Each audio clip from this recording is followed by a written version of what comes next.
অনেককে এখন এই নতুন একটা পায়তারা আজ 2 দিন থেকে শুনছি আরম্ভ করেছে যে ইসলাম যদি যায়, এরা ভুলভাল আপনাদেরকে বোঝাচ্ছে, যদি ইসলাম যায় মেয়েরা আপনারা কিন্তু আবার ঘরবন্দি হয়ে যাবেন। এই জুজুর ভয় দেখিয়ে লাভ নেই, মেয়েরা এখন বুঝতেছে। আপনি স্ট্যাটাসগুলো পড়েন ফেসবুকে, অধিকাংশ মেয়েরা এখন বলতে চাচ্ছে ইসলাম আসলে আমরা মায়ের কোলে থাকবো। আমিরে জামাত ঘোষণা দিয়েছে যদি আল্লাহ আমাদেরকে কবুল করেন, মেয়েরা যে নিরাপত্তা পাবে কিয়ামত পর্যন্ত এই দেশের মেয়েরা ভুলতে পারবে না যে আবার কোরআন বাদে অন্য কিছু আসুক। আমরা ওইটা দেখাতে চাই, দেখাবো ইনশাআল্লাহ।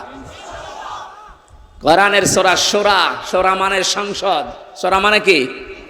যেহেতু সংসদ নির্বাচন সামনে আসছে, সংসদ নির্বাচন করার জন্য যে 7টা পদ্ধতি আছে, 7টা গুণ দেখে দেখে নেতা নির্বাচন করা যায়, ওই কথাগুলো আল্লাহ সূরা শূরার ভেতরে দিয়েছেন।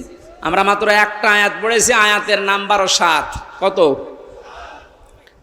আমরা সব কিছু বাদ দিয়ে সরাসরি কোরআনের এই আয়াতে যাচ্ছি। আল্লাহ পাক বলেন ওয়াকাযালিকা আওহাইনা ইলাইকা, আমি এইভাবেই করে এই হে নবী আপনার প্রতি ওহী নাজিল করেছি। এই আয়াত নাজিল করা দেখে বোঝা যাচ্ছে এর আগেও আল্লাহ বিভিন্ন নবীদের উপরে ওহী দিয়েছিলেন নাকি?